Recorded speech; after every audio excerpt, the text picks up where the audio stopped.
Yan, welcome po sa ating mga seller. Yan. Unang-una sa lahat, yan. Mag-excuse ako dahil maingay talaga yan. Intindihin nyo na lang. Ayan.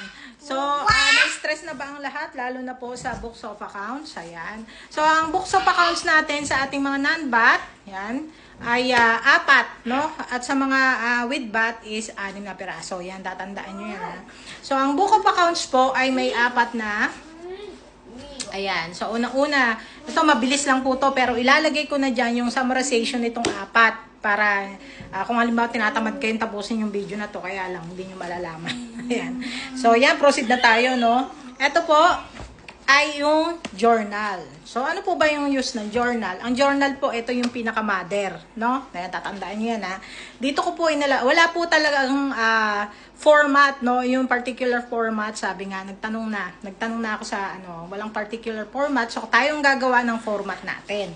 So, ang format ko po rito, bago po ang lahat, bago ako magsimula, sabi po ng may experience na rito, tatak muna, bago gamit. Kaya lang, dahil hindi ko nga alam, so sinulatan ko na, yan, sabihan ko na yung BAR na sinulat ko na para hindi ko makalimutan agad. Ayan. Ito po hindi ko agad naasikaso, kaya naghahabol tayo, no? So, ayan, yung journal po natin is dito natin ilalagay lahat ng laman ng mga resibo natin. Ayan. Ito po yung nilagyan ko ng format ko. Ayan, merong names of particulars. Date muna. Ayan. Yung names of particulars, kung kanino ko sila binenta. Sunod po, yung sales number invoice, yung number ng resibo. Ayan, maliwanag yan, ha. At yung total amount, no? Ayan. Yung total amount, nilagay ko po dyan kung magkano talaga yung kinita ko individually, no? Ayan, kasi hindi ko na sinulat yung tawag dito, yung kabuong amount, kasi dito ko naman sinulat yung bawas ng platform. So, ayan yung kinita ko, bawas na po yan, no? Ito po ang binawas dyan, yung kita ng platform. Ayan. So, hindi ko po sinulat yung buong kasi baka mamaya ikaltas pa sa akin yung buo na inanuhan naman. Kinaltasan naman ni platform. Kaya sinulat ko kung magkano lang talaga yung nakuha ko. So, ito po yung address nila. At ito po yung items na kinuha nila sa akin. Ayan. At ito po yung ano ba to? Ayan. Yung platform, sinulat ko po dyan. Facebook, kung saan ko nabenta. Ayan. Nasa nabi ko na pala rito. At yung total quantity. Ayan. Hindi pa ako tapos dito. Ayan. At yung date, kung kailan ako unang nakabenta. Ayan. So, ito yun, ha. Ayan. At sunod po natin yung ingay, columnar book. Ayan. Ano po ba ang use ng columnar book? Pag hindi po nagkasya dito, may parto tayo. Ayan. Ito po yung tinatawag na cash receipt. Nilagay ko na rin. Ayan. For daily transaction. Ayan. At dito po natin nilalagay yung sales and capital, no? Yung tubo natin, yung kinita natin, at yung puhunan. Yun lang ilalagay nyo dito. Puhunan, kinita. Ayan. At yung items na yun, kung ano yun. Kung ano yung pinuhunanan nyo.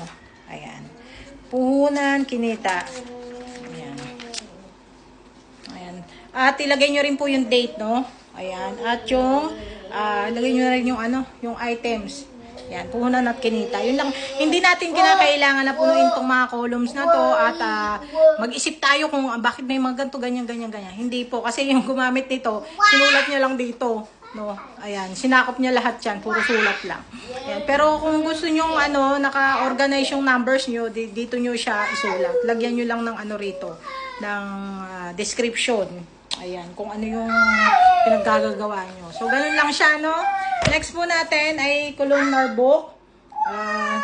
Yung ating cash disbursement. So, ibig sabihin, alam nyo na yung cash disbursement, no?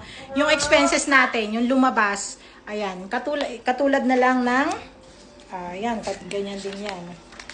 Pare-parehas lang. Ayan, tulad ng halimbawa, katulad ng ako, yung mga lumabas dahil sa tapes, ayan, sa pagbili ng receipt, ayan, ng tawag dito yung paper ng resibo. So, sinusulat mo din dyan.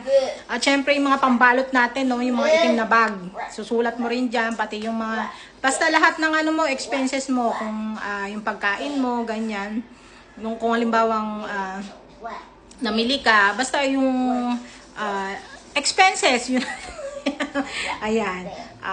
Depende sa inyo, no? Kung daily, halimbawa may daily transaction kayo, ng mga expenses, sulat nyo rito. Yung date na lang. Date na lang. No? So, ganun lang po siya, masyadong masalimuot kung pag-aaralan, pero kapag nalaman mo na, madali lang pala, no? Ayan. At ito yung ating ledger.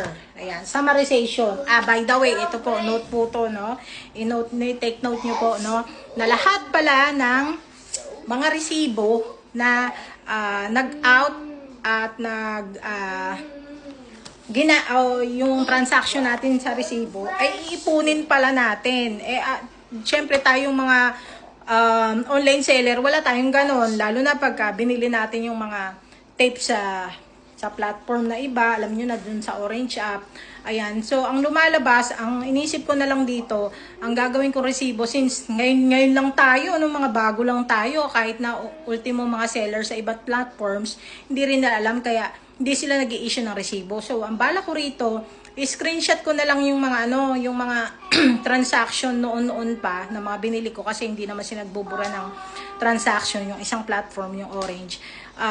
Kuhanan ko na lang ng screenshot, and then ipapa-xerox ko kasi wala namang ibang paraan, di ba? Ayan, dahil hindi naman tayo na-issuehan ng resibo.